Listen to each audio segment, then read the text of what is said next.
Hello, everyone.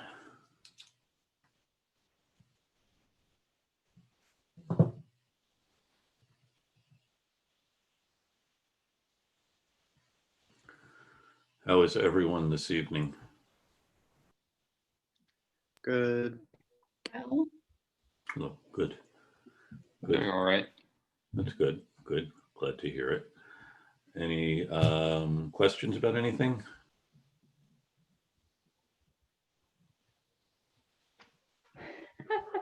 Sorry, I'm trying. That's okay. No, that,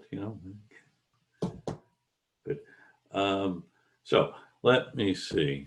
Oh, here's Trevor coming in. Couple of announcements to make. I'll wait till Trevor joins us. Okay. Next week, very exciting news. Philip Deloria will be joining us. He is the author of Indians in Unexpected Places. He is, I keep telling you that the person coming in is one of the leading scholars on Native American history. And not only is Philip Deloria one of the leading scholars on Native American history, his father was one of the leading scholars on Native American history. His father, Vine Deloria, wrote a great book called Custer Died for Your Sins, which I recommend. Had you taken the class 10, 20 years ago, probably would have been on the reading list. It's a classic of American historical writing. And Philip Deloria, like his father, is an historian. He teaches now at Harvard, and he's the author of this book, which you're all reading, Indians in Unexpected Places. And so I thought what we would do for next week is I've assigned for the following week the first two chapters in this book. One is on actually violence, and the other is on film. And so that would be a good thing to do. And as with when Ant and Troyer came, prepare one or two questions. And if you submit them to me in advance, I'll know you have them. And or you can put them on the chat. Well, send them to me in advance by email, or maybe post them on the discussion board so everyone can see them. And that way we will have plenty of things to talk about when he is here. Very interesting guy. Actually, early in this, I've never met him actually, but early in the summer, when I was preparing the class, I just sent him an email saying, do you have any suggestions for what to read? And I got back one of the most helpful emails I've ever gotten from someone suggesting possible things to think about, and so on. So it should be fun. And so that's next week, Philip Deloria in class, live through Zoom. And so that is that. Secondly, another exciting development.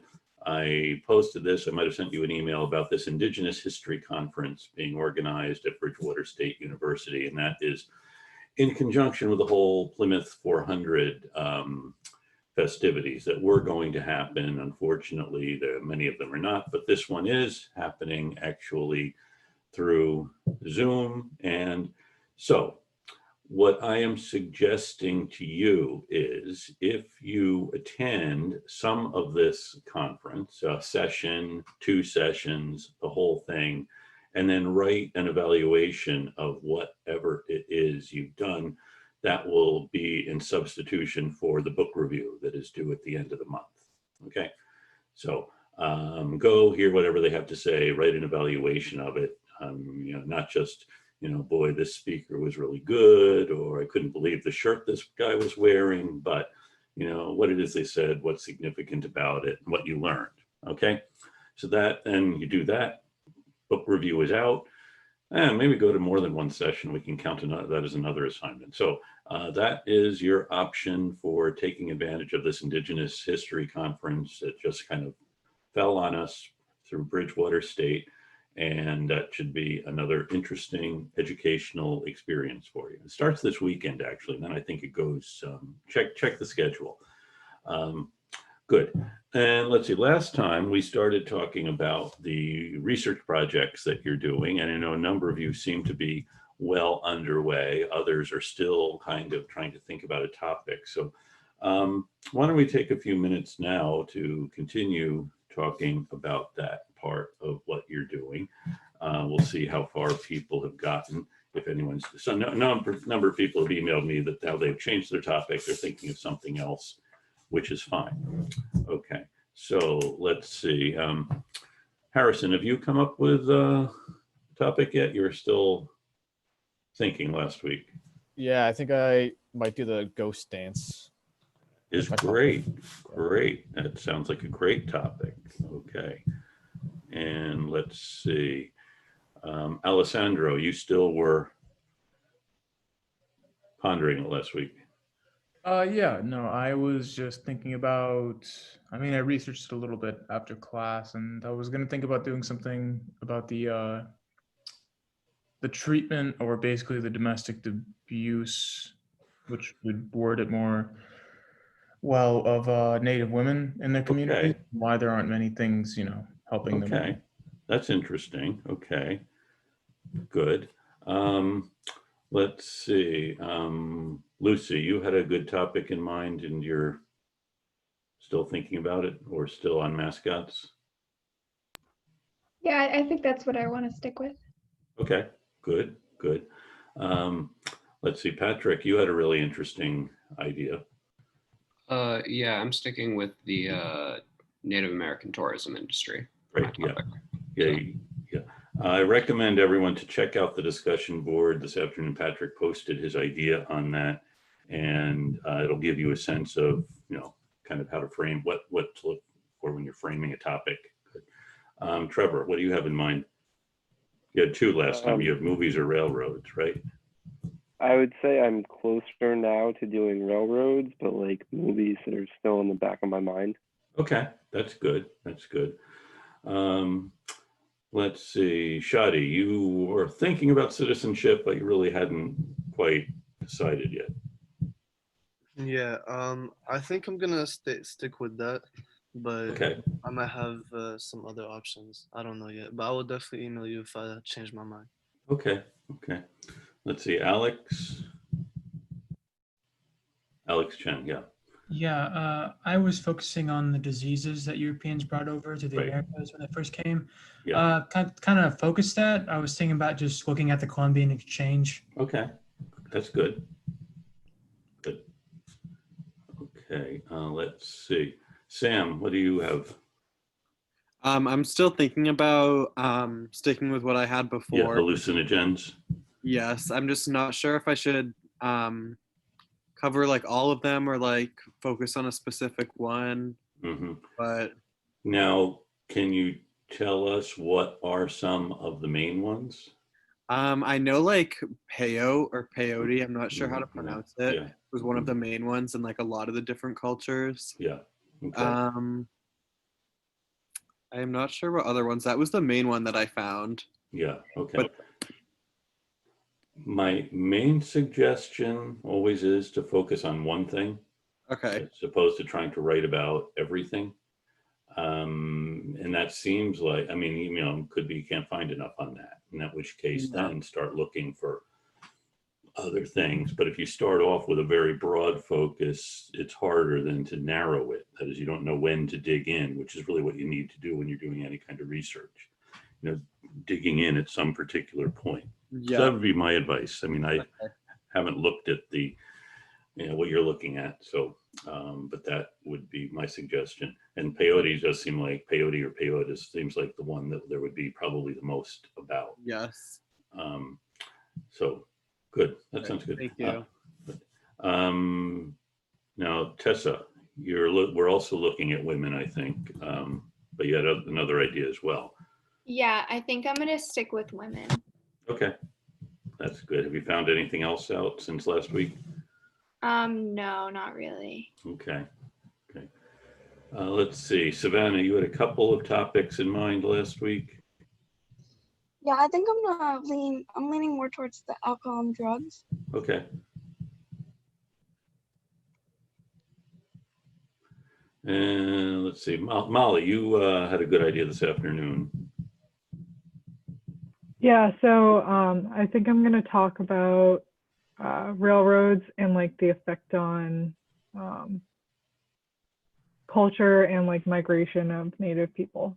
Okay, that makes sense. Good. And let's see, Andrew, what do you have in mind? I was going to talk about education. Right, good topic. Okay.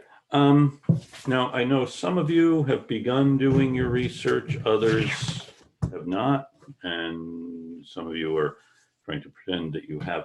I thought what we do now is spend a couple of minutes just talking generally about how you go about doing research, since that is something that I always need reminding of how to do. So there are a couple of really good things that are available to you as a student here. And let me just see if I can share my screen and get at this. Here we go. So here is the Indigenous History Conference.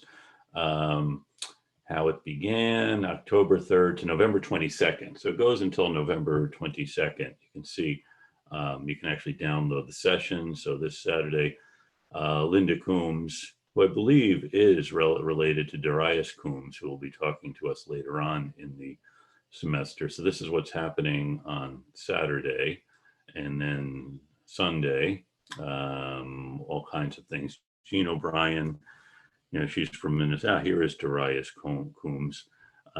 You see the speakers on the different topics. So what I would recommend doing is look through the list, also look through your schedule. It looks like these are mainly on weekends, but they're all online. So it's easy enough to do. And here looks like all kinds of things. There may be something related to your research topic as well. And these are in the world of Native American history. These are pretty well-known folks who will be participating in this. So it should be interesting. So that is the Indigenous History Conference. And let us see if I can find this on the Sawyer Library page. Okay, so this is something I'm sure you already know, and if you don't, that's fine. I mean, we're all here to learn. So our library, so you go here to Libraries and Archives. Can you see my screen?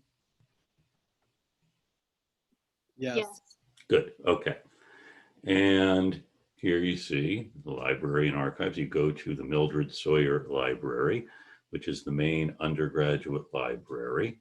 And here you see books, databases, e-journals, research guides. And you can go to databases, and we will just find them by subject. And what we are interested in is history. Although I should tell you, some of you doing things like drugs and alcohol, diseases, might also want to look at things like domestic violence, might want to look at some of the other fields you will see represented here. But we'll just start with history. And it starts with primary sources. Okay, so there are a couple of things here that immediately you should zero in on. Has anyone looked at this before?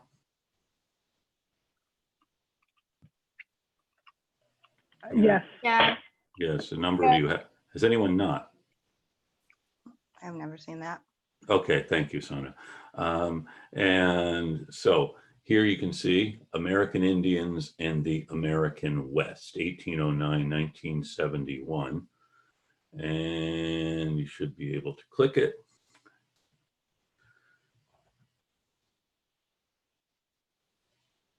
And you then, you know, standard search, you can search different topics and see what comes up. Anyone want to suggest a topic to see what comes up?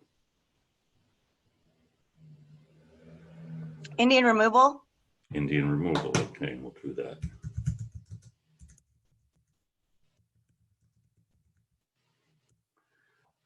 And hit search.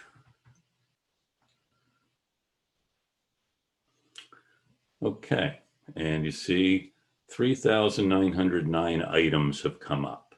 So gives you a sense. And then what you would simply do is look through this to find out what is of use. You might want to narrow it down so you're not looking at, you know, almost 4,000 items.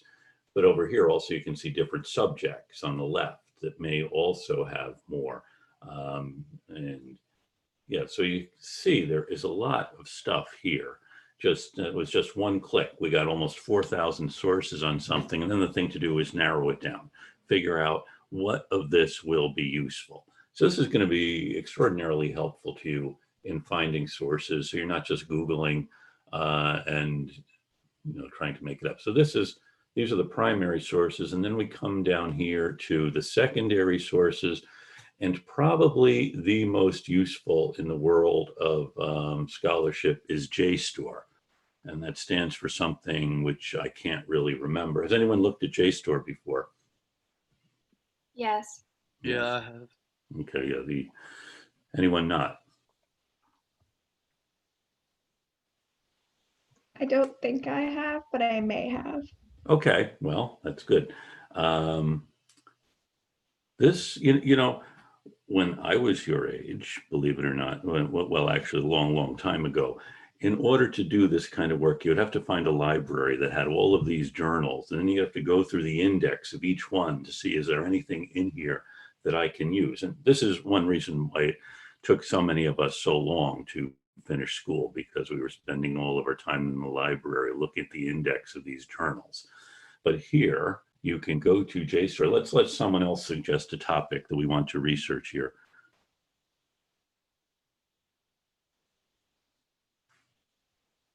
Anyone have a suggestion?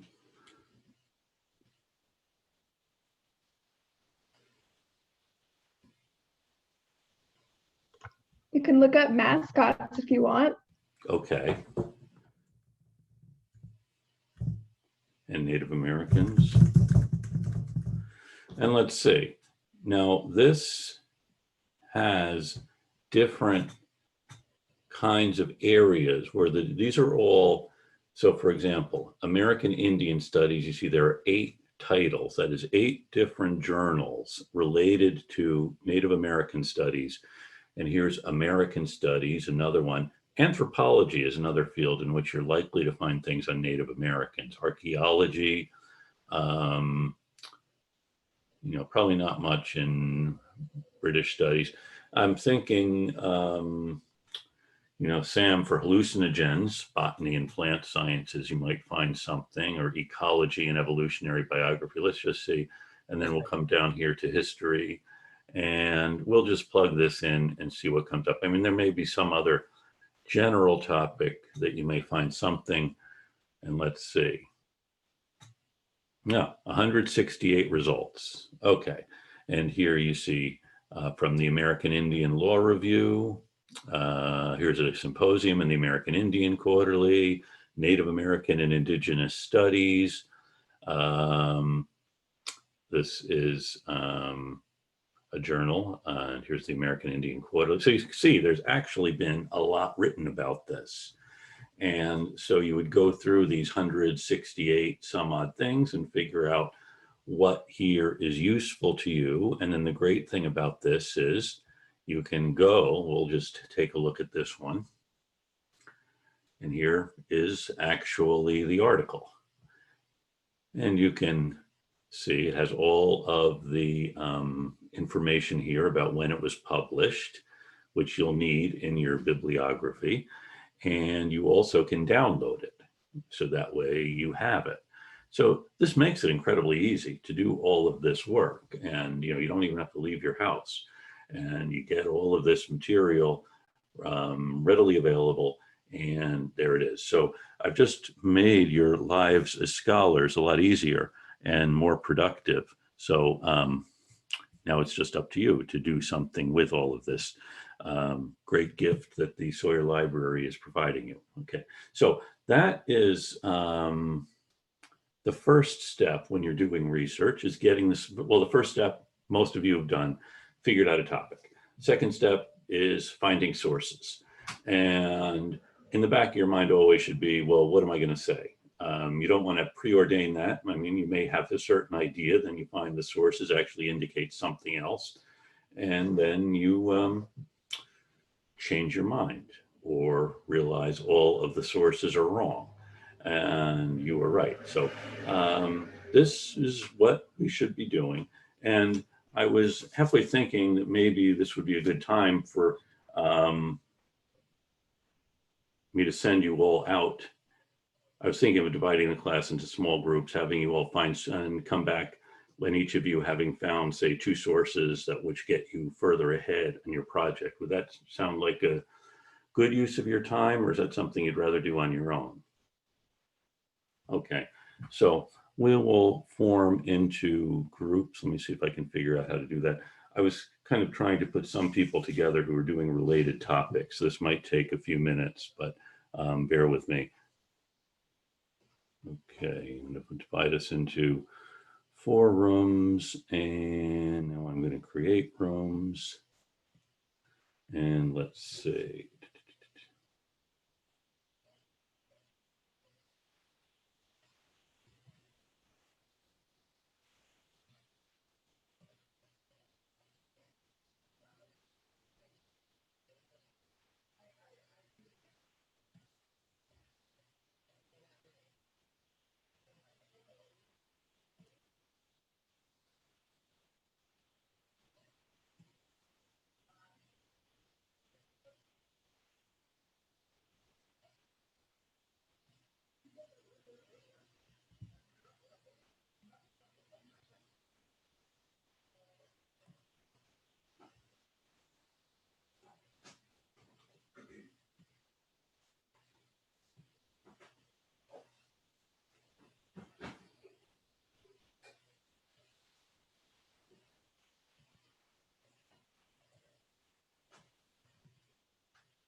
Okay. So we'll give this about 20 minutes.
So how do we do?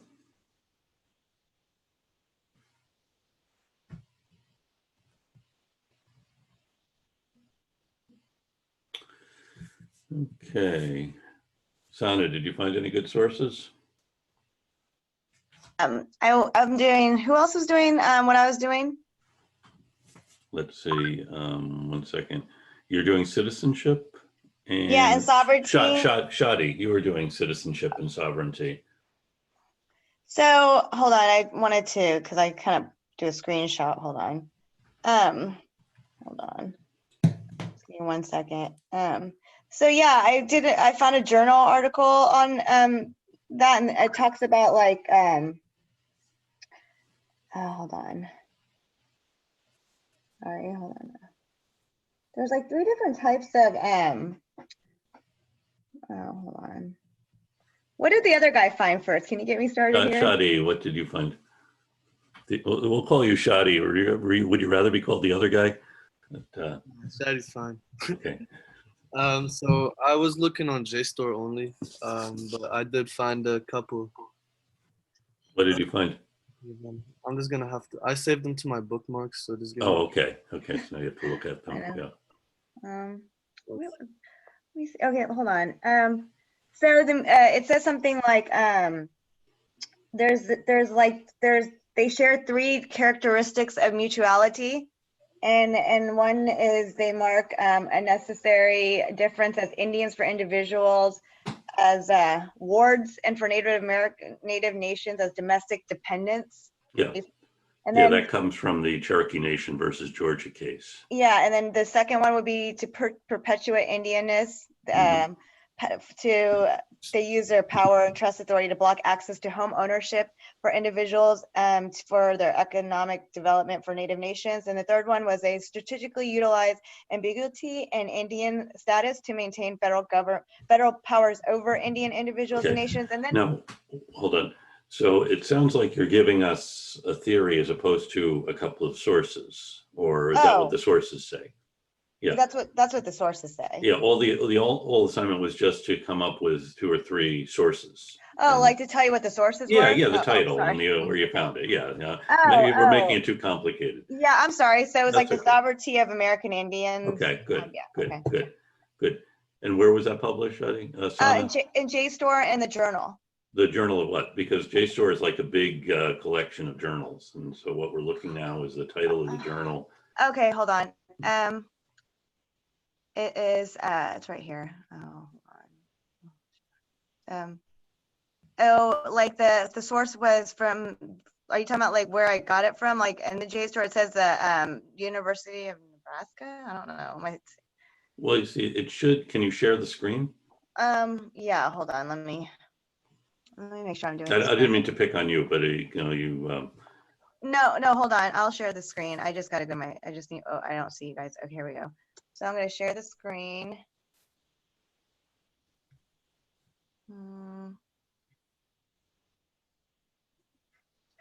And hold on. I think it's this one right here. Do you guys see it? It says you've started screen sharing.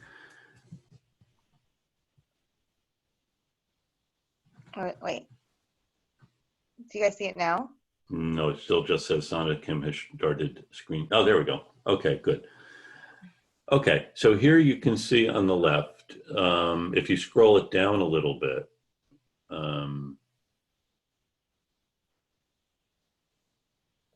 or up, I'm sorry. Yeah, I'm sorry, up instead of down. I always get, okay, so here you see, there's the title, The Mutuality of Citizenship and Sovereignty. And you can see the author's name, K. Tiana Lomoina, and published in the American Indian Quarterly, volume 37, number 3. Okay, so that's a journal of American Indian Studies, and so this is good. So that is actually the source. And I think there is a way you can do this, so it'll tell you how to cite it, but that's essentially it. Okay, so that's it. JSTOR, it's like a big library, and so you need to get this more specific so you can find it again, and then when you're citing it, it doesn't matter if you found it on JSTOR or if you went to the library. I mean, this is it.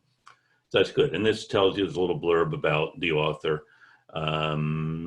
These are all peer-reviewed, which means someone writes an article, and they send it out to other people in the field to read it and say, yeah, this makes sense. No, we don't like this. And that's a peer reviewed journal as opposed to just someone posting it on a blog, which might be reliable. But this, there's been this level of scrutiny to it. So you can rely on what the person is saying, even though the person might be wrong. And here it has the other things the person has written. They called it Prairie Light. That's a story about an Indian school. She's written about a lot about the Indian school movements. So that's good. And then here are the notes. So this looks like it would be a very helpful thing. Shadi, did you find something different, or were you looking at the same one? No, I found two different articles. Oh, good. Good. So, do you want me to say them or no? Yeah, you might as well. Okay. So the first one is called "Excluding Indians Not Taxed and the Legal Status of Native Americans in the Latter Half of the 19th Century."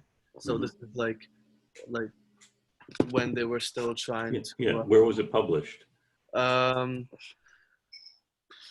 So the source is from the International Social Science Review. It's published in 2011, volume 86. Good. Yes. And my second one was called States and Their American Indian Citizens. This one is more recently, in 2017 it was published. The source was the American Indian Law Review, volume 41. Good. Very good. Good. No, that sounds very good. Good. No, you both seems like you found useful sources. Let's see. Trevor and Molly, you were looking at railroads. Did you find anything of interest?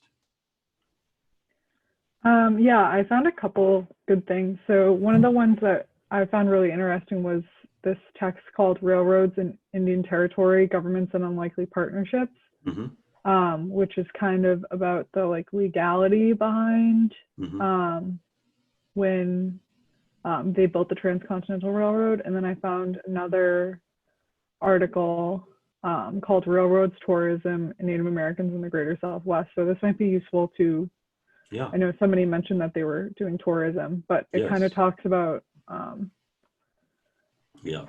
the Native Americans were kind of exploited when the railroads were built. Good. Yeah, Patrick is doing tourism, so good. Trevor, did you find different things, or did you find the same ones? Yeah, I found two different ones. One I think I'd for sure use. It's like a chapter book written by a native man who's working on the railroad. Wow. So that one seemed interesting. Then I had to dig a little further in one, but it looked promising. How different tribes opposed it. It was there was an interview or something, quotes from a tribal person from the International Social Review, the one that Shady did. Yeah. As well. Good. Very good. Did anyone not find anything useful? Okay. Patrick, can you tell us what you were able to find? Sure. I found, let's see, I found two sources just now. I had two before. Let's see if I can pull it up. Okay, so one of them is called More Like Ourselves, Indigenous Capitalism Through Tourism. And the other one is called Cultural Tourism, Exploration or Exploitation of American Indians. Okay, good. So that's good. Now, what about the article Molly mentioned? Would you want to see that? Maybe. I'm planning on writing it more on the recent tourism. And how this is a industry the Native Americans are starting to take ownership of. Okay. So she's writing about a period of exploitation, and now it's somewhat different. Okay. Yeah. That makes sense. Good. Any problems so far? I mean, it's an interesting topic, and you've been working on it. How did you get onto this? I don't exactly remember. Okay. I think I was looking into impacts of COVID-19 on Native Americans. And then I just kind of stumbled across information about the tourism industry, and I was like, man, that must have ruined it. Yeah. them, Wow. and it apparently has. Wow. Yeah. So it just made me interested. Interesting. Let's see, Jeff, yours is somewhat related to that, and you're looking at casinos. And so what have you found? So most of the stuff that I found has to do with just like the economic policies between the U.S. government and Native American tribes. So one of the documents that I found was, trying to find it right now.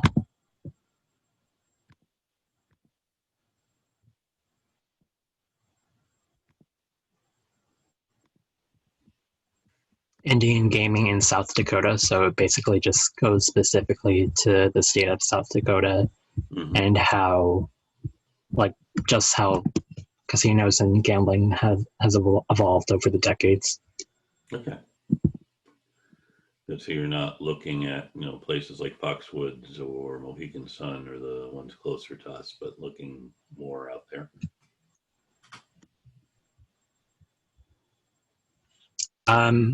I don't really have a preference for the area in the states, but yeah. Just looking at what you can find. Okay, that makes sense. Good, good. Very good. Let's see, Lucy, what did you find on the mascots? There are a lot of sources on this, so I think it's going to be interesting to kind of develop my specific topic as I go through them. There were like 235, and it was just like two where I was just like, wow, okay, this is good. So I think I'm going to try to narrow it down a little bit more instead of just like, because mascots is like, that's not really a topic, that's just a word. So I'm kind of going to look at like assimilation and control through the use of mascots. So I found 3 sources that I think really relate to that topic specifically. Good. The only thing I'm worried about actually is when I have to find primary sources, because I'm interested in how that's going to play out. That's probably going to be a lot of like newspaper articles or something. So Do you have to? I'm that. not sure if I framed the assignment so you needed primary sources. Oh, I don't know. I so. haven't. Okay, never mind then. Take that away. So I think I'm in a pretty good position with the secondary sources. I'm sorry to make you worry about that. But, it was 5 minutes of pain. Don't worry. well, that's good. I once had a student who wanted to write a paper about the New England Mafia. And I said, well, what are your sources going to be? And she said, I hope to do a lot of interviews. And I think that was the last I actually saw her. But sometimes you're going to find primary sources and sometimes you're not. And sometimes that's all you need is a primary source. So good. No, that sounds very good. Now let's see. Sam, you were doing hallucinogens and still are, I hope. Yes, I am. Still are researching them, not doing them. Yes. But I was in my research, a lot of it was just about, like I said before, about the legal struggles of trying to get it legalized with the Native American church. Yeah. But I did find a lot of other ones more about the ceremonies. Oh, good. What I was looking for. So good. Very good. Good. Any problems? Well, it sounds like because you were struggling trying to find the ceremonies earlier, but it sounds like you. I'm good. Great. And let's see, Andrew, you were working on education. So what have you? Where has that taken you? I found 2 sources on JSTOR. One that I like more than the other. Good. It's called Beyond Segregation and Integration: A Case Study from Effective Native American Education. And where was it published? Arguments and stuff about like education in schools, whether it's better or not, whether it's better, like how effective it is separate and. Okay. Where was this published? This article that you liked? I found it on JSTOR. I don't know where it was published. Remember the journal? The name of the journal? No, I just have the author. It's okay. Linda Pertusi. Okay. Because, the big thing is when you're doing a bibliography to have the name of the author, the title of the article, the journal it was published, and so on, because that's really how someone else can find it. So, But that sounds good if you like the article. Very good. Okay, let's see. Alex, you were finding a lot of stuff on diseases, which is a good topic. Yeah, I found around 10 sources I could use Good. on JSTOR.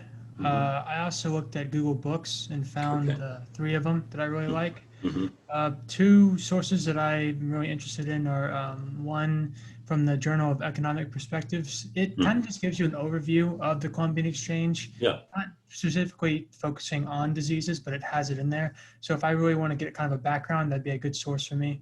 Also, there was another one from let's see, the U.S. National Library of Medicine kind of talks about the diseases that occurred in the Columbian Exchange and how that could actually affect a population that didn't have any immunity towards it, which can kind of explain how many Native Americans were wiped out whenever they actually had contact with the Europeans. Right.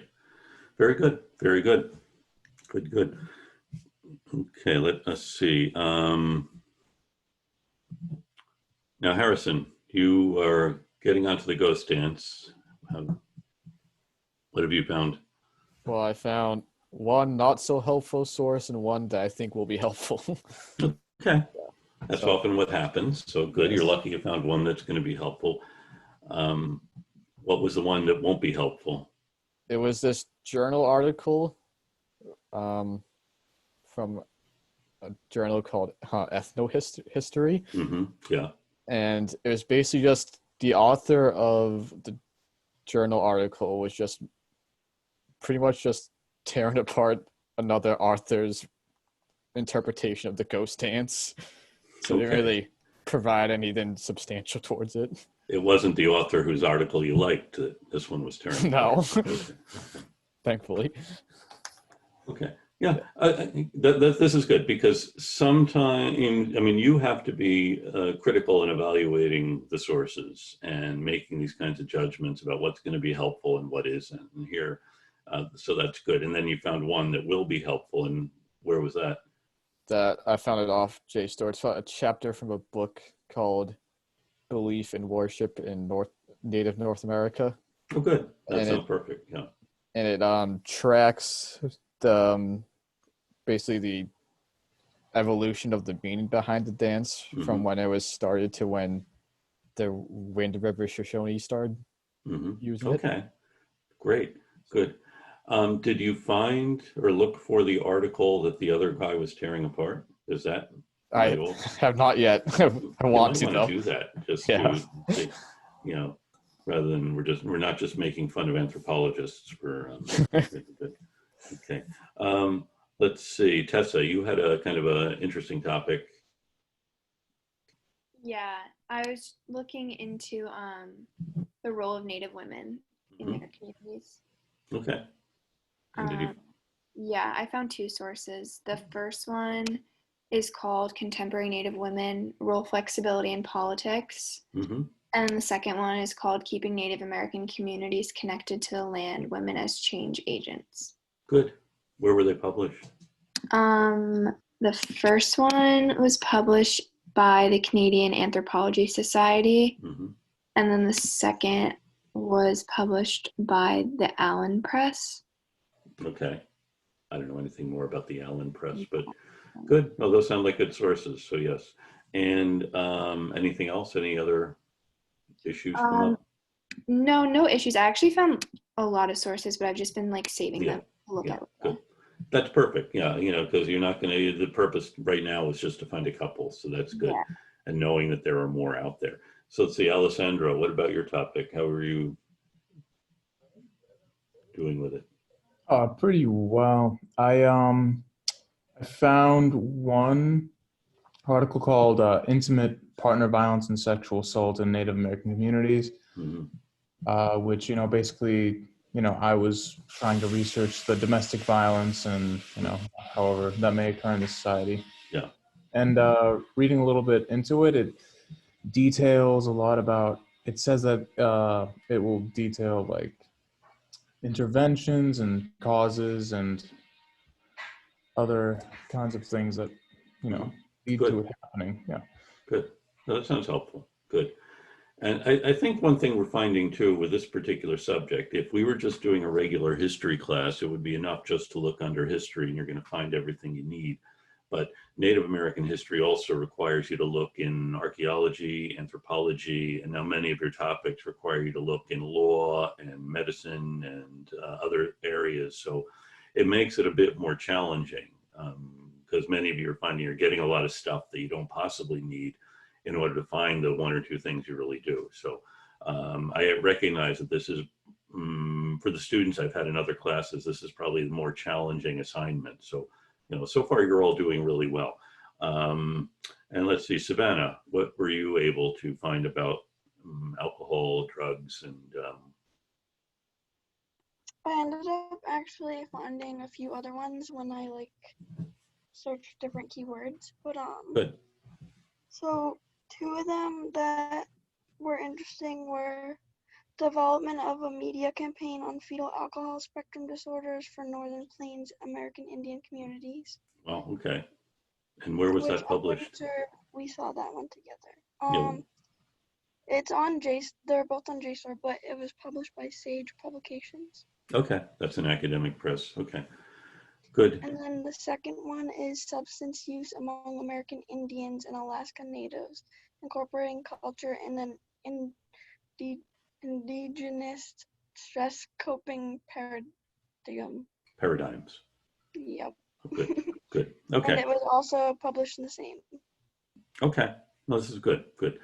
No, I think all of you have done really well in just finding some, and some of you I know will find more, and for others the problem is now narrowing it. Let me just show you one other thing that you can do on JSTOR while we're on the subject. Let us see.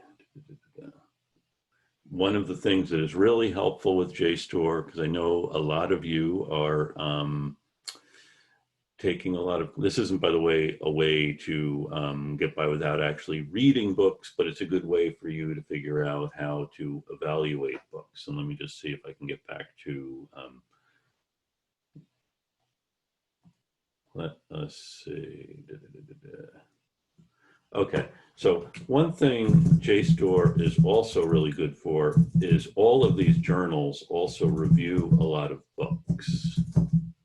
And so what we are going to do now is just look for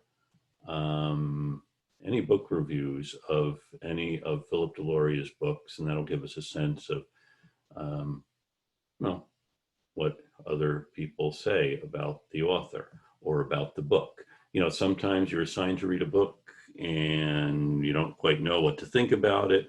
So you go and look up the reviews, and that then tells you what people in the field think. So here we see a review by Leonard Sadowski of Indians in Unexpected Places. Okay, so this is the book we're reading for next week. And here is a review by Philip Deloria of another book in the American Historical Review. And here's a review in the William and Mary Quarterly. And, you know, these journals all have a certain, you know, hierarchy in the world of history journals. Reviews in American history, all they do is review books about history. So here you have a review. It's actually a review essay. The good thing about the reviews in American history is they're somewhat longer, and sometimes the author gets a little carried away just talking about himself, but it really focuses on the book, and it'll kind of give you an overview of the book, which is always usually very helpful. If and even if, okay, so you've just come across a 500-page book that looks like it'll be really useful for whatever topic you're doing, look at the review, and that will tell you, it will synthesize for you what the argument of the book is. Because someone isn't just writing a book of history to put down a lot of facts. Usually they have some kind of an argument, but unless, you know, like, you know, Harrison found someone who's having an argument with someone else, and that's clear, pretty clear that this guy doesn't like the other guy's take on this. You know, you're just an ordinary person now wading into this field, and you find out there are all these people who've been having these arguments all of this time. The reviews are helpful in telling you that, because usually you will have someone who probably could have written the same book, and sometimes that comes across. Someone says, well, if I were writing the book, this is what I would do. But someone who knows as much about the field and then can evaluate the book whereas this may be the first book you've read on this subject. So here you see this person is talking about what he's doing, blah, blah, blah. And so this will be an evaluation of Indians in unexpected places. So look at the reviews that are published on JSTOR, and it will help you get a sense of what the book is about. So another useful thing on JSTOR. So I'm glad we spent the time doing this, because this will, I hope, help you as you're formulating your topics and doing other things along the academic trail that you're on. Okay, good. Any other questions on this whole subject? Okay, let me just repeat for those who missed it, the two things I told you at the beginning of class. One is that next week, Phil Deloria is coming to the class. So read the first two chapters in Indians in Unexpected Places, have a few questions, post them on the discussion board, and we should have a good time. Secondly, there is the Indigenous History Conference that I put an announcement up of. If you attend one or two sessions, write an evaluation of it, that will be a substitute for the book review that's due at the end of October, okay? So the conference is free. If you find out otherwise, let me know and we'll revise our plans. And it starts this weekend, goes to the 22nd of November. I'd like you to write something before the end of October though. So if the thing you really want to see happens to be November 22nd, then let me know, okay? So that's the two other opportunities for us, and that's good. Do we want to take a break, or do you want me to start talking about the other things that I had on my mind?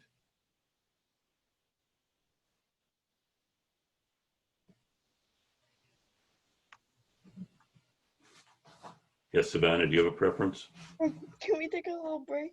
Why don't we take a 10-minute break? Thank you, Savannah.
Okay, whenever you're back, let me know and I'll start talking.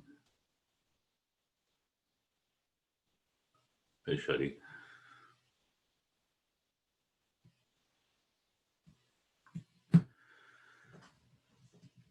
Good.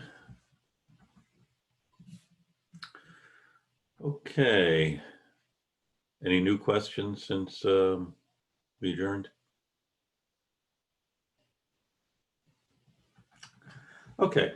Well, I'll talk a little bit more about the people of the plains, because this is where much of the action happens for the most of the 19th century. In fact, we'll talk mainly for the next couple of weeks about the plains, the Southwest California. As you can see, the population is moving west, and the native people there are encountering Europeans or now Americans for the first time. And the Cheyenne, I think I started talking about last time. Did I talk all about the Cheyenne? Did I tell you everything you needed to know about them, or? Okay. Thank you, Lucy, for anticipating that there's more to be said about them. They are a nomadic people. That is, they never camp for more than 5 days in the same place. And they spend most of their time in relatively small groups, as you can't, the plains really couldn't sustain that large a population. And one thing that happened that's noticeable on the plains, the years between 1804 and 1821 were relatively wet. That is a lot of rainfall, which means, of course, there's more grass. It means the buffalo have more to eat. And you also, if you're growing crops, as the people who lived on the plains were living along the rivers, these huge rivers that flow into the Mississippi, the Missouri River, the Arkansas River, these other rivers which water the plains, have a lot of water. And thus people who lived along them did plant. The Mandan and others live in relatively large communities along these rivers. Then after 1821, we have a series of droughts as it becomes increasingly dry. The next 16 years are very dry. And then there's really not drought between 1833 and 1857, but the weather is still very dry until actually the 1860s. So you have this area that was relatively fertile, and then it becomes drier. And in fact, you'll see some maps that call this area the Great American Desert. And it does have more rain after the 1860s. About the same time, there's more white settlement there.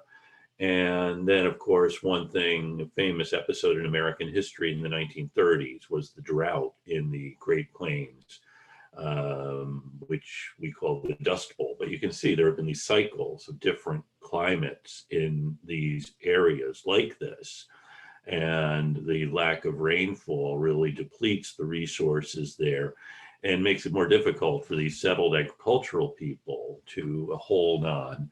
And at the same time, they're being challenged by these nomadic people, the Tetons, who are another nomadic group, and the Cheyenne, and then the Sioux. And the Tetons, the Sioux, and the Cheyenne get access through their trade with Europeans to firearms and to horses.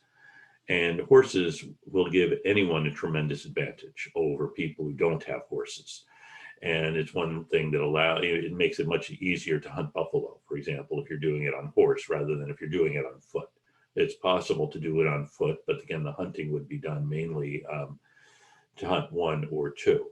And so the Cheyenne and the Sioux, we'll come back to the Sioux in a bit, really come to play a more dominant role on the plains because of the drought, which weakens the people already there, who had been weakened by diseases brought by traders, as well as other things, and also their access to horses. The Cheyenne had essentially 44 different bands who would come together once a year, and I'll talk about that in a bit.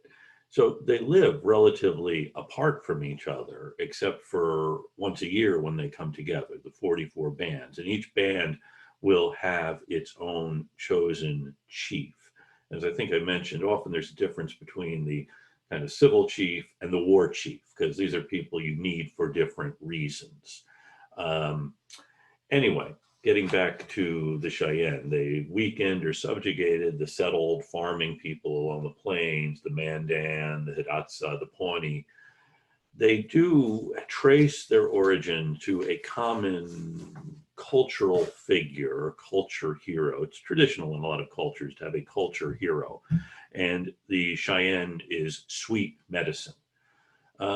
You'll hear the word medicine used a lot among Native people, and typically it means something powerful. So we don't often think of medicine as just something powerful, but that's what it is in Native cultures, the translation of this idea of something powerful that gives a certain power. And he was born, well, many years ago before he was born.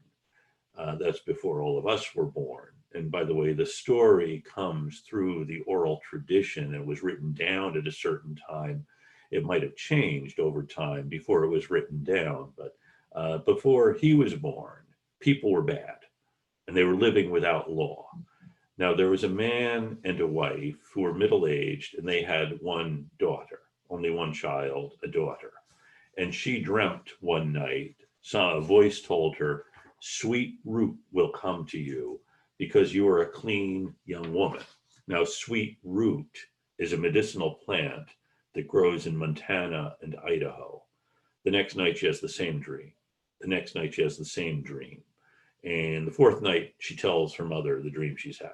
Dreams, by the way, are very important among Native people, always have been. They are omens of something.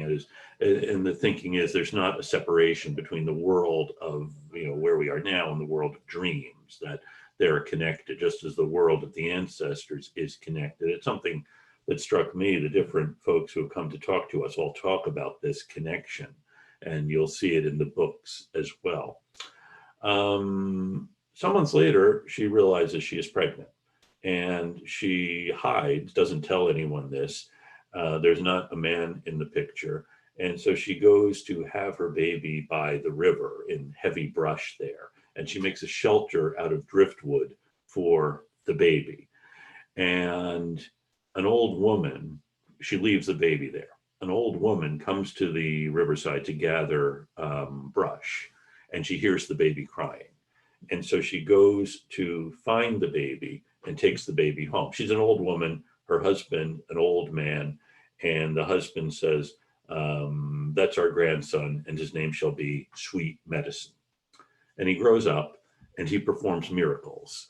He is able to produce buffalo calves and do other things that are extraordinary. And he's driven, the old man winds up fighting with him over a buffalo, and Sweet Medicine is driven out of their house. And he does wind up coming back in a series of disguises. And the disguises are what become the emblems of the different warrior societies of the Cheyenne. The Fox Society, the Elk Society, the Dog Society, the Red Shields.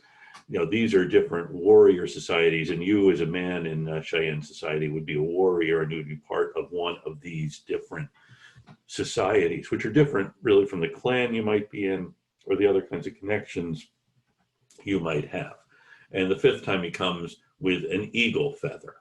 And eagle's very important. I mean, each of these animals, the fox, the elk, the dog, is a very important part of the mythology as well as the whole life.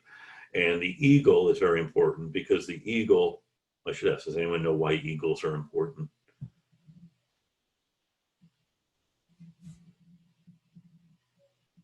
Isn't that like their symbol? Or It is. It's a symbol. It's a symbol of a lot of things. But what is the significance to the eagle? I mean, what makes it a... Is it freedom or something? Excuse me, Sana? Is it freedom? No, not necessarily. It does fly above things. I can see why that may be a good thing. There's a characteristic... Excuse me? Maybe because it's a predator? It is a predator, yeah. What's the eagle's real attribute as a predator? What is it makes it a good predator? Vision. Yes, exactly. Vision. They see. An eagle can take in the entire world with his eye. And so, he can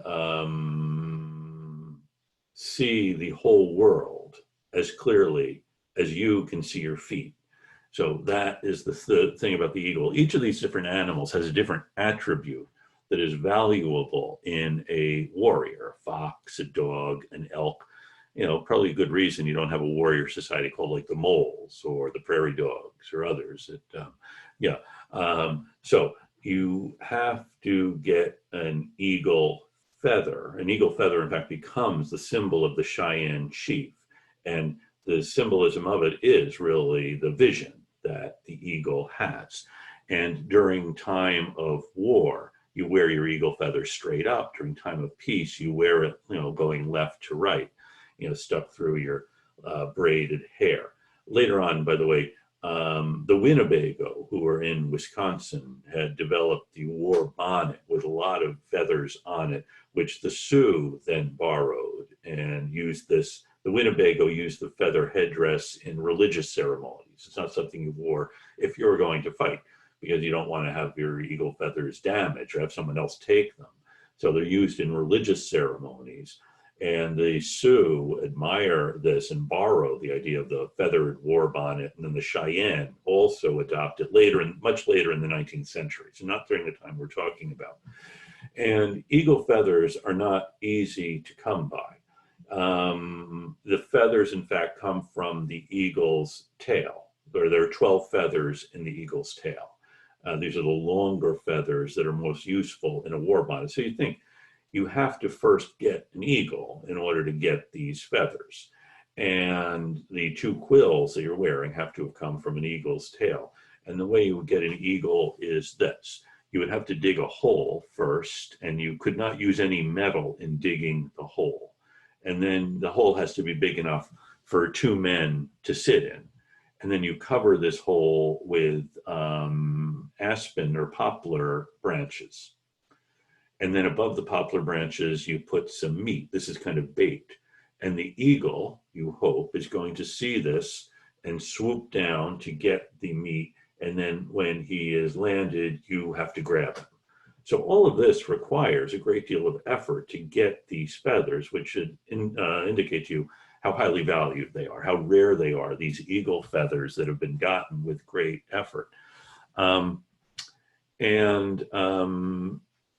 The sweet medicine then, with this having been expelled, travels to the Black Hills. These are hills in South Dakota that many Native people consider to be sacred places. This is where the buffalo winter, for example, and the buffalo seem to emerge out of the Black Hills in the spring. And Bear Butte in the Black Hills is their sacred holy mountain. And he finds there old men and old women, and they show him 4 sacred arrows. 2 are for hunting and 2 are for war. And he's given the injunction that all men have to look at these arrows. That is, being a warrior and a hunter is the thing men do. Women are forbidden to look at the sacred arrows. And the arrows themselves can only be exposed on certain really sacred ceremonies. And there's a 4-day ceremony involved in showing the sacred arrows. And the ceremonies have to be performed before you go to war. You have to perform these ceremonies involving the sacred arrows before you go to war. And if someone goes off to fight before the ceremony is complete, then the whole thing is spoiled. The medicine won't work. It's nullified. And the arrows stay in the same place. So these are nomadic people who travel, but the arrows are always in the same place. In fact, there are only 6 recorded movements of these arrows when they took them from one place to another before a great battle. And when the arrows, or there's also a sacred hat or a medicine hat, it is called, that when they are brought into battle, the entire tribe has to move with them. And these happened in 1817. They went to war against the Shoshones. They wound up not finding any Shoshones. In 1820, they go to war against the Crows. They're another native people. They wind up capturing the Crow camp. Then they go to war against the Pawnees. And in this particular war, the arrows were captured, which is a big calamity for the Cheyenne, having the sacred arrows captured. And they're captured in this way. The Cheyennes are moving toward the northeast looking for the Pawnees, and they do find a party of Pawnee. And the Pawnee are about to perform their sacrifice to the morning star. Most Native people have these rituals before going into battle, and the ritual has to be performed before you go into battle or it won't work. So the Pawnee are about to sacrifice to the morning star, and while they're doing that, the Cheyenne see a party of Pawnee out hunting buffalo. And they haven't finished performing their buffalo hunting ceremony. So when the battle is about to start, one old Pawnee who wants to die in battle goes and sits in front, so he will be killed in battle. And one of the Cheyenne, who happens to be carrying the bundle of medicine arrows with him, goes up and jabs the old man with the bundle, and the old man grabs the bundle and thus captures the arrows. And when the Pawnee realize they have the sacred arrows, of course, they rout the Cheyenne. So the Pawnee rout the Cheyenne because they've captured the sacred arrows. And this proves to be something of a problem for the Cheyenne going forward, the loss of the sacred arrows. They do ultimately recapture 2 of the sacred arrows, but things are never going to be quite the same. Now, another rule here is that you, as a member of the Cheyenne, cannot kill any other member of the tribe. Anyone who does kill another member of the tribe has to be expelled. And the warrior society would take you out and then expel you, and then you're pretty much fair game for anyone else who comes along. And you're not allowed to eat with anyone. If after 4 years you're still alive, you're allowed to come back. But still, you're not allowed to eat with anyone else. And your children are also ostracized. Children born after you killed the other Cheyenne are also ostracized.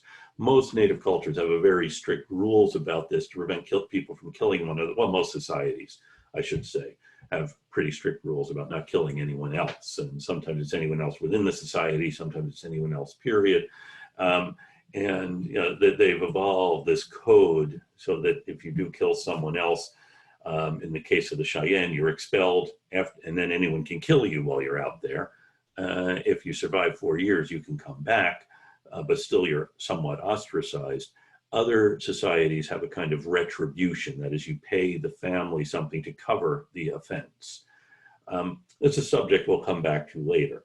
Now, the 6 warrior societies are in charge of guarding the rest of the culture. And as I said, they perform special ceremonies before the tribe goes to war or goes on a hunt. One other thing that's very important about the Cheyenne is they have a practice, which you do see in other Native cultures too, which does involve their way of warfare. And they do, as I said, they've just said they've gone to war against the Crows, against the Shoshones, against the Kiowas, the Comanches, the Apaches, the Pawnees again, the Shoshones. In 3 of those cases, the power of the arrows had been nullified because they had moved before the ceremonies were completed. But let us suppose we've completed the ceremonies and now we are going to attack a village of Pawnee. And let's just suppose, you know, most Native people fought as individuals who are then going in to fight. So let us suppose that we are going in to attack this Pawnee village. And let's suppose that the leading Pawnee warrior is there guarding the village, and we'll say Patrick runs up and hits him and then keeps running because he's doing something else.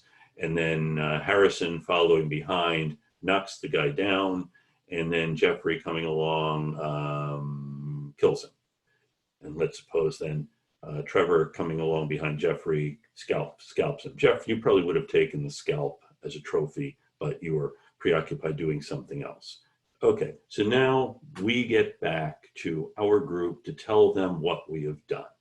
And each of you gets to recount your role in all of this. So Patrick hit the leading Pawnee warrior, Harrison knocked him down, Jeff killed him, Trevor has his scalp.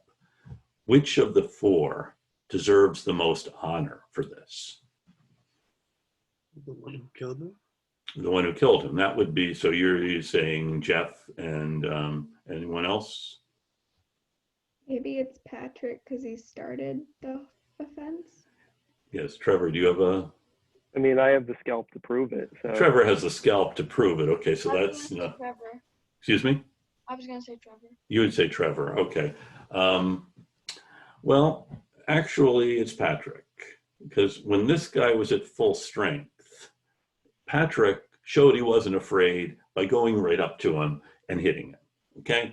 That is the most honor. By the way, they call this counting coup, C-O-U-P-S. I think it comes from the French, but counting coup. And so he would count the most coup by doing that. Harrison, you came up to him and you knocked him down.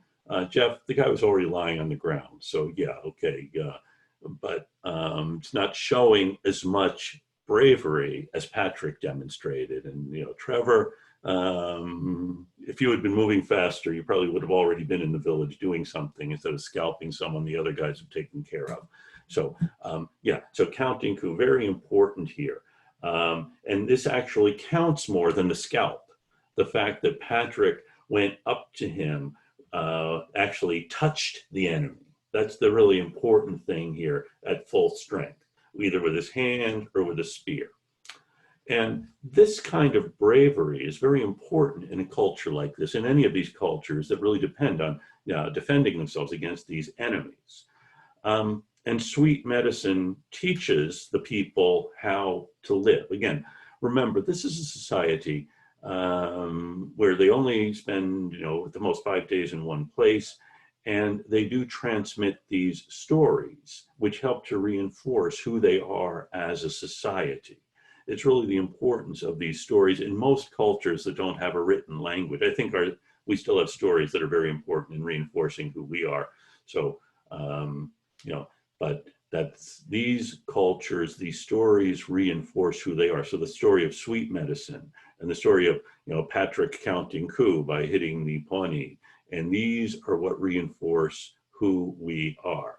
And so sweet medicine teaches the people how to live. Remember, he comes along at a time when there was no law and people were lawless.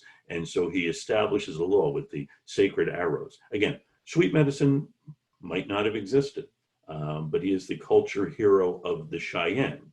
And this is how we explain who we are, going back to a time when there was no law. And he tells when he knows he is near death, he calls the Cheyenne together and says, I have brought you many things sent by the gods for your use. He predicts that strangers are going to come. He calls them earth people with a lighter skin. And the buffalo, he says, will also disappear. And the horses and cattle will arrive and change their way of life. Now, it could be that this particular story was introduced after the strangers with lighter skin had arrived as a way of explaining that sweet medicine saw this coming all along, or it could be that he did see this. And he tells them that their way of life will change, but he says, but at last you will not remember. Your ways will change. You will leave your religion for something new. You will lose respect for your leaders and start quarreling with one another. You will lose track of your relations and marry women from your own family, something that was forbidden. You will take after the earthmen's ways and forget good things by which you have lived, and in the end you'll become worse than crazy. I am sorry to say these things, but I have seen them, and you will find that they come true. And by the 19th century, it seems that they have. Now, there are things that the Cheyenne do as ways of holding on to this identity. They're nomadic people living on these plains, experiencing this changing climate, as well as the arrival of these strangers with lighter skin. And the central ritual for them, the one time of the year when they are at one place for more than 5 days, is when they all come together in the spring for the sun dance. The sun is what makes the trees and the grass grow. And every year, each spring, when the buds come out, the Cheyenne gather to perform the sun dance. They see this connection between the sun and growth and renewal. The spring in most cultures is seen as the time for renewal, and this is what the sun dance really signifies. And the bands, the 44 bands of the Cheyenne, come together and they form a camp in a big circle, and for 4 days and 4 nights, they perform the sun dance. Usually it is one sponsor who pays for the sun dance. It requires a lot of food for the people participating, although the dancers don't have any food or water while they are performing the sun dance. They are in fact sacrificing and praying for aid. And the sun dance itself is a very complicated dance. In fact, there are 133 different steps to it, which it's performed communally by all of the adult men in a specially built lodge. In fact, when a curious anthropologist wanted to know how the sun dance worked, it took his Cheyenne guide 7 hours to explain it, that is step by step, what the different parts of the sun dance were. And it's held in a specially built lodge, a round lodge. The posts are driven into the ground, and then there are rafter poles radiating from the center. And you're dancing around, and some of the dancers, some of the young men actually start. One of the very important things for a young man, two very important things for a young man. One is to show his physical bravery, physical stamina. And the other, and this is important in a lot of Native cultures, to have a vision of the beyond. And this is what the sweet medicine is offering, this vision. And it's another piece of the Native American religion, which has peyote use as a way of seeing the beyond. And one thing that helps with both of these is to have the young men actually torturing themselves, showing the pain that they can endure, which is very important if you're going to be a warrior, to show you can endure pain. There is a tradition still among Native people to go off alone and fast. And that's a way both of showing your endurance, but also purifying and also having visions. Some of the dancers will tie a rawhide rope that's stretched from a pole, one of the poles, and they'll cut their skin around the ribs and then loop it through the skin, and then dance around until actually their skin gives away, which inevitably it will do. Sorry, Lucy, for this dramatic rendition of the Sundance. And doing this actually will make a favorable answer to your prayers more likely, because one thing you're also doing is praying for success. And anyone who wants to be blessed or healed will stand within this circle as these dancers are dancing around, because this seems to convey a special medicine to all. And after each of the dances, the sponsor takes a pipe with tobacco. Tobacco is used by most Native cultures as a form of ceremony, and gives it to one of the singers, who then gets up and dances to a special song. And after this, the dancer gets to tell of his experiences in battle. Something, again, you will have the story of your experiences in battle, the coup you have counted in the various enterprises. In the last dance, you get up 4 times and rest in between. By the way, there's also a priest involved, that is a holy man or a shaman. And the sponsor also, the wife of the sponsor also is given to the priest as part of his obligation, the Sundance woman. Okay, this is a way of renewing the tribe, purifying the tribe, and it happens every year. In 1881, the United States government tries to suppress the sun dance, seeing it as barbaric, but it does continue in a certain way. Now, as I mentioned, there are these bands of the Cheyenne, and each of them elects the 10 bands of them choose 4 chiefs to a council of 44. I misspoke earlier when I said there are 44 bands. There are 10 bands of Cheyenne. And so the council of 44, or the 44 chiefs, because each band has 4 chiefs who are chosen to be part of this council for a 10-year term. And then 4 more hold over to have some continuity. And this actually, the Cheyenne Council of 44 is the most elaborately structured government organization on the plains. The Sioux, who also have many bands, the Dakota, have 7 bands, but they don't have anything like this, any kind of council that keeps them all connected. They live a similar life. That is, they travel in relatively small bands over the plains, come together only periodically, but they don't have any kind of a council the way the Cheyenne do. And you cannot be both a chief that is elected to the council and a leader of one of the military societies. Those are separate. The Dog Society, the Fox Society, the Eagle Society, the Red Shields, the Bow Soldiers, they're all separate. You can be a leader of one of those, but you're not on the council of chiefs. The chiefs perform a different role. That is, they are more of the civil authority. And the European custom, as you're probably aware, is that one ruler who is chosen in some way and then responsible for everything. The native societies tend to have these larger governing bodies that operate through consensus. That is, they don't take a vote. And okay, because you think, okay, if they have 44 members and they vote, well, what if there is a tie? Well, that's not going to happen because they're not going to do anything unless there is consensus. And if all 44 don't agree to something, then they're probably not going to do it. If it is close, if it's like 25 have said yeah, 22 have said yes, and 23 have said yes, 22 have said no, they're probably not going to do it, because then you're going to have half saying we don't want to do whatever these other 23 are proposing.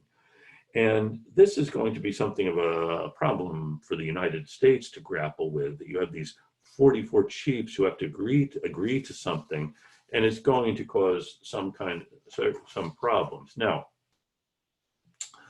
let me just give you a sense of how they will make decisions. In 1837, the bowstring soldiers, one of these warrior bands, were anxious to go to war, but the Painted Thunder, who was one of the chiefs, won't renew the arrows. He is actually the shaman responsible for renewing the arrows. He says no, and they insist, yeah, we want to go to war. Again, they're young men, and often they want to go to war because they have to do this in order to prove themselves. And he says, no, the time isn't right. So the soldiers attack him. He's over 70. Okay, you usually are one of these chiefs when you are an elder. You're not going to be a military leader when you're younger. And they attack him. He agrees, but he warns them, you're not going to succeed the first time you go out. And the Arapaho and the Cheyenne hold a ceremony then to go to war. And they said, after we finish this, we'll make up a big party and go to war. And another one warns them. He said that he's had a vision of scalps coming into the camp from many different directions. And they think this means lots of scalps are being brought back by our victorious warriors. You can anticipate that being the way. And so 42 of the bowstring soldiers go off in search of Kiowa or Comanche. Those would be their traditional enemies. The Cheyenne and the Arapaho are now in an alliance, and the Kiowa and Comanche are not. And they go off in search of the Kiowa or Comanche actually on foot. And what do they find but a whole camp filled with Kiowa, Comanche, and Apache. So early in the morning, they shoot at one of the Kiowa hunters. And a Mexican captive to the Kiowa discovers the Cheyenne, and he alerts the Kiowas and the Comanches to the fact that here the Cheyenne are, and the Cheyenne signal the rest of the Cheyenne, come on and attack because we can show our bravery by attacking this camp. And instead the Kiowa and the Comanche attack them. And all 42 or 48 of the Cheyenne are killed. All 40, so the Cheyenne are killed in this expedition. No Cheyenne lives to tell the tale of this ill-fated attack, which of course Painted Thunder had warned them about what was going to happen. If they went out to attack, they were going to have bad things happen because they hadn't renewed the arrows and the time wasn't right. So some of the Arapaho go to trade at Bent's Fort, and there they see Kiowa and the Comanche doing a war dance. And of course, they're displaying the scalps that they had won from the taken from the Cheyenne. And of course, you recognize other scalps because each one is somewhat distinctive. So now the Cheyenne, the Arapaho, allied with the Cheyenne, recognize that the Kiowa and Comanche are at war. They go to war against them, and this war goes on for another 3 years. Between the war is fought with these sporadic raids on each other, not for the purpose of exterminating the other, but simply attacking the other warriors when you have an opportunity to do so, or steal their horses, which also are valuable. Okay, now the Apache actually have a friendly trade going on with the Arapaho. The Apache are mainly to the southwest of the plains, and the Arapahos are camped with the Cheyenne. This makes it a little bit complicated because one of the Arapaho, a guy named Little Raven, marries an Apache woman. Now remember, the Apache and the Arapaho kind of friendly trade going on, but the Arapaho and the Cheyenne are allies, and now the Apache and the Comanche are allies. And so this is going to complicate things. However, Little Raven wants to try to work out a peace treaty. So he sends a message to the Arapaho chief, a guy named Bull, and a war party of Cheyenne under a chief, a warrior, 7 Bulls, goes to visit the Arapaho camp. And they stop en route to take horses from the Kiowa, the Comanche, and the Apache. So we have 7 Bulls and Bull are the 2 principals in this. So 7 Bulls is a Cheyenne, Bull is Arapaho, and Bull is the one trying to work out a peace between the Cheyenne and the Apache. And Bull invites the Cheyenne to his lodge, and he invites them to come meet with the Apaches. He offers a pipe. 7 Bulls decline, says he can't make peace. He can only carry a message. And if you make peace, they'll bring back to you the scalps of the bowstring soldiers and many horses. That's what they wanted, the scalps of the guys that the Kiowa and Comanche had taken. So is this too complicated? Can we follow what's happening here? This very complicated negotiation among these different people on the plains, all trying to do what they've always done. And the chiefs have a lodge built in the center of a circle, and the chiefs decide to leave the decision of should we make peace or not to the dog soldiers. And the dog soldiers were the strongest and actually the strongest and bravest of the dog soldiers. And they call in 2 of their bravest ones, Little Old Man and White Antelope. And these 2 say, hey, we'll leave the call to the soldiers. And White Antelope says, it seems that maybe the chiefs actually want us to make peace. What do you think about it? And they decide to make peace. So the whole camp moves toward Fort Bent to get gifts to bring to the Comanches, the Kiowas, the Apaches. And so they give them the gifts. In exchange, the Cheyenne get horses, and they give blankets, they exchange things. This is often a form of negotiation. The exchanging of gifts is one way to demonstrate your fealty, by exchanging gifts. Remember, we don't have a written language, so what we can do is exchange gifts as a way of showing that we're in this reciprocal relationship. And this is the way traditionally they've made decisions about war or peace on the plains. That is, with negotiations like this, often brought about because, in this case, an Arapaho married an Apache. And so they want to make peace between these groups. Plus, a war can only go on for so long. Well, at least that was always the theory we operated under. And the sides will decide they want peace, and so they will get the peace by giving gifts to each other.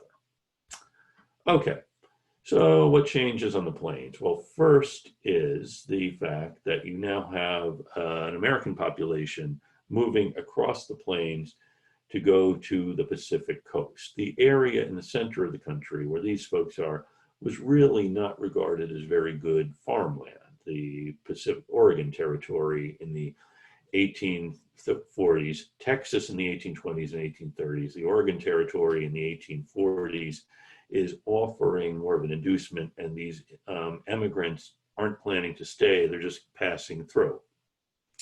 However, they are cutting down trees, and they're also driving through this area herds of oxen and mules, and the mules and the oxen are actually pulling their wagons, as are their horses.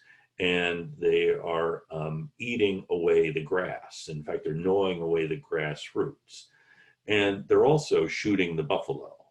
And the buffalo herds are being shot in prodigious numbers or frightened to go south.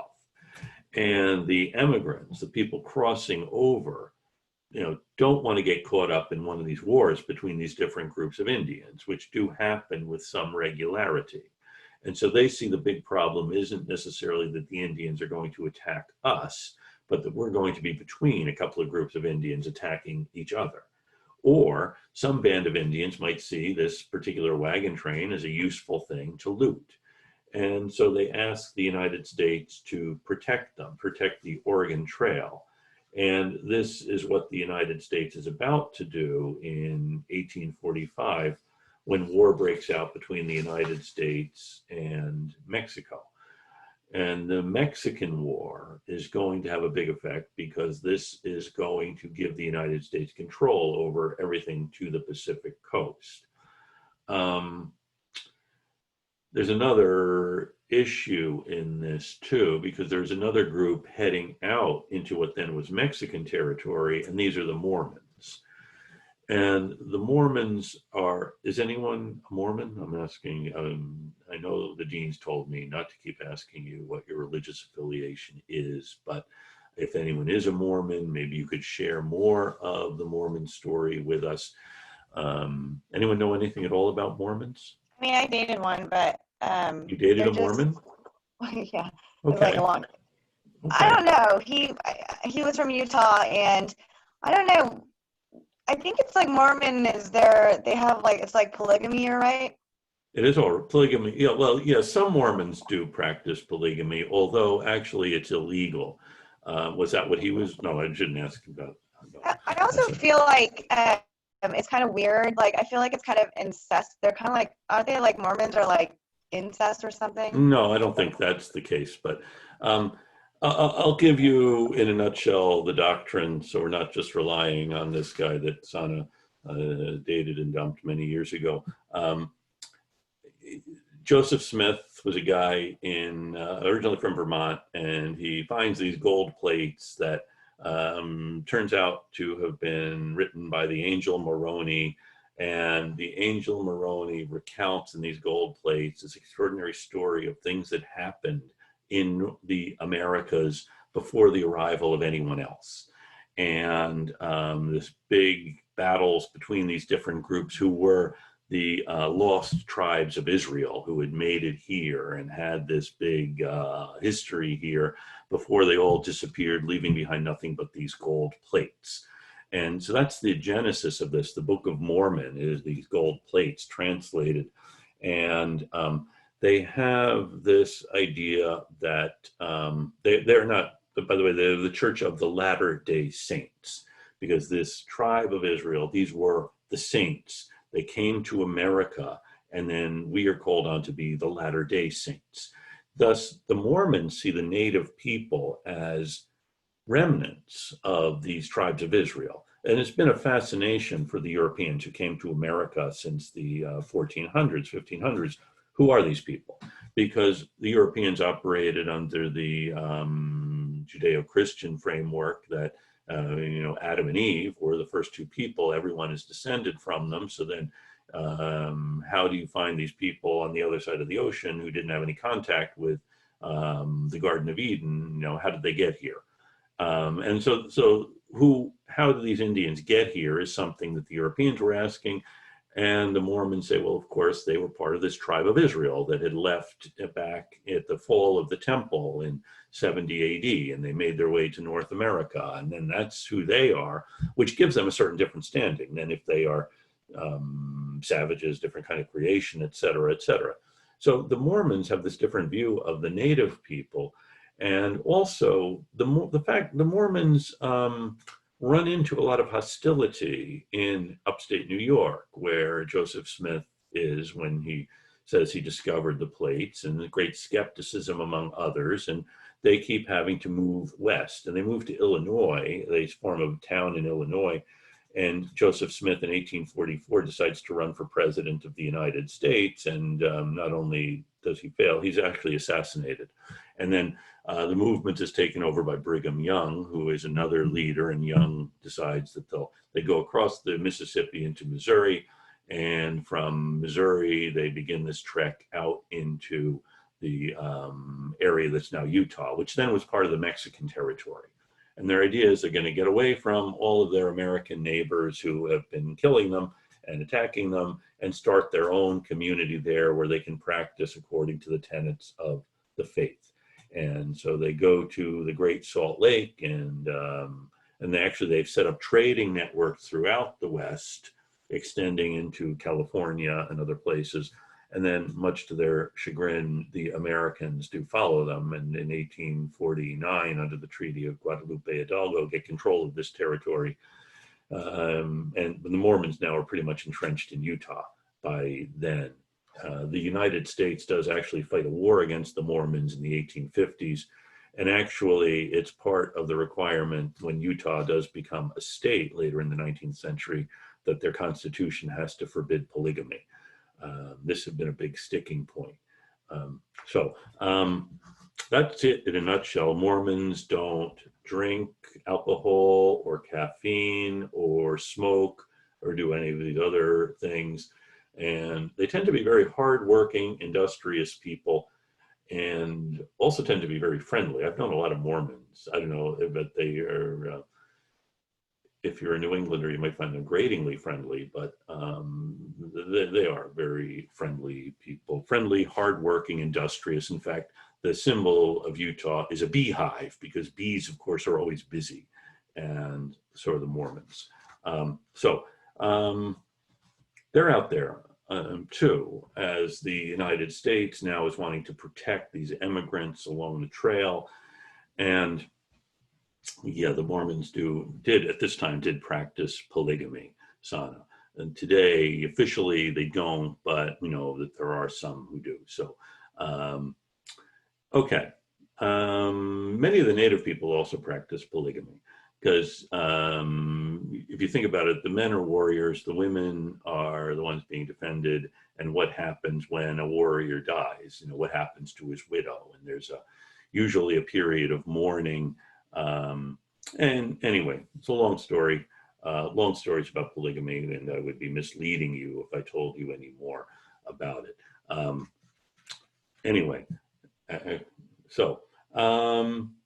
the United States is trying to establish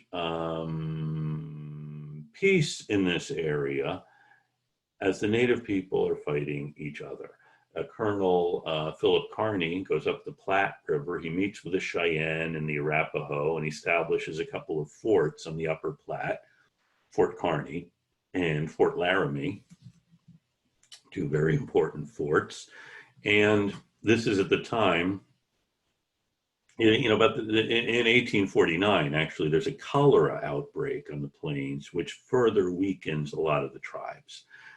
And another thing that happened with the acquisition of Texas in 1845, and then, that's when it's acquired, but the war with Mexico goes on until 1848. The United States doesn't set aside any land for the Comanches, but does take all of the vacant land in Texas and divides it up into counties. And this is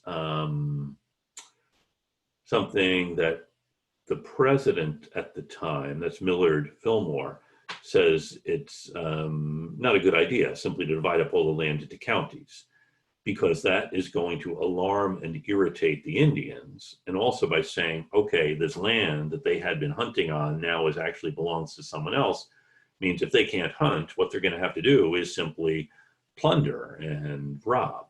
And so the United States really is thinking about some different kind of Indian policy, is at least in the early 1850s in the Fillmore administration.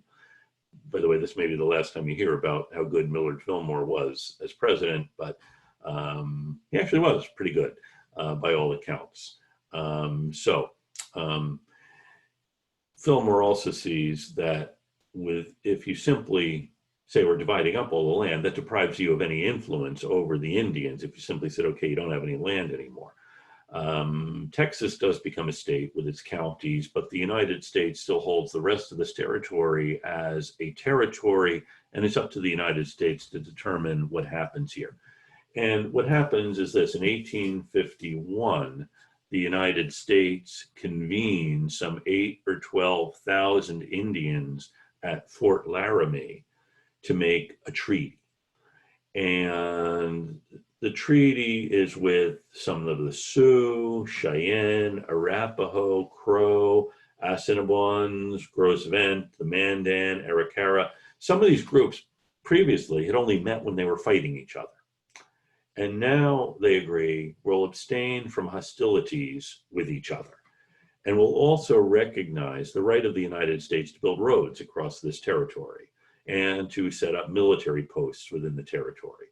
And the United States, in turn, is going to guarantee to protect them against attacks by the Americans who are moving out into this area. The Indians promise to prevent or make restitution that any of their people commit against any of these people crossing over. And also the United States sets out the territorial limits of each nation here out on the plains.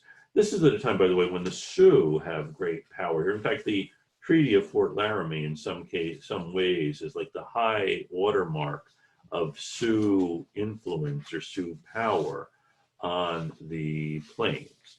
The United States also is going to compensate the Native people for the loss of game they're experiencing by the fact that you have roads being built and so on.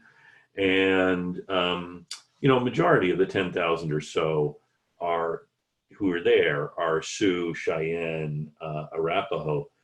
The Pawnee had wanted to come, but the Sioux threatened them and wouldn't allow them to come. If you do come, we'll make things really bad for you. The Shoshones try to come, but the Cheyenne attack them and drive them out. Because one thing that the Native people who were there know is the United States is also going to compensate us for the loss of game. And in fact, the United States promises to deliver $50,000 worth of goods to us every year for the next 10 years. So if you're there to sign the treaty, you're going to get $50,000 a year for 10 years. And it will be up to the president's discretion, maybe to extend that for another 5 years. So if you are Cheyenne or Arapaho or Sioux, you don't want the Pawnee or the Crow or these others the Shoshones showing up. And the Sioux also get the United States to recognize their right to hunt south of the Platte. They never really had hunted there before. But now the United States says, yeah, you can hunt there. And the Sioux at this time had been kind of on the rise on the plains because of the access to horses and guns. So they've been dominating the northern part of the plains. The Cheyenne have been dominating the central part of the plains. The Comanche dominating the southern plains from Oklahoma south into Texas. And the Sioux really take this moment with the Treaty of Fort Laramie to assert their dominance in this area.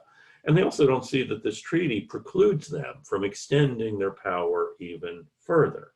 The United States has acknowledged they have hunting rights south of the Platte, which had traditionally been Cheyenne territory. Well, what's to stop the Sioux from, moving south of the Platte? And the Sioux don't take protests very seriously. The United States does go to war against other Indians and against the Mormons. And after 1851, with the Treaty of Fort Laramie, the Sioux and the United States are really the dominant players out on the plains. And they are going to have a series of wars over this over the next few decades, and who really will control the plains. Let me see, there's more to say about all of this. I fear I've given you all kinds of strange things to think about, rather than, the Sioux and the Lakota, the Cheyenne and the Lakota had made peace in 1840. And now, though, the Sioux, with the Treaty of Fort Laramie, seem to be getting the upper hand here. Now, the Sioux I'm talking about are the Sioux on the plains, as opposed to the ones still in Minnesota. I am debating whether I should continue or whether we should call it a night before I start telling you more complicated stories and leaving you scratching your heads, trying to make sense of all of this. What is your pleasure? Shadi, you look like you've had enough. I mean, whatever everybody wants. Oh, you want whatever? Well, what do you want? Never mind what everybody wants. Or should we operate through consensus? Each of us can have the talking stick and can say what you think, and we can go around the room. So Trevor, since you're the first one I see. I feel like if we did the talking stick, we just use the 10 minutes anyway. Good point, Lucy. Yes, we could do, yes, so you're right, that's a very good point.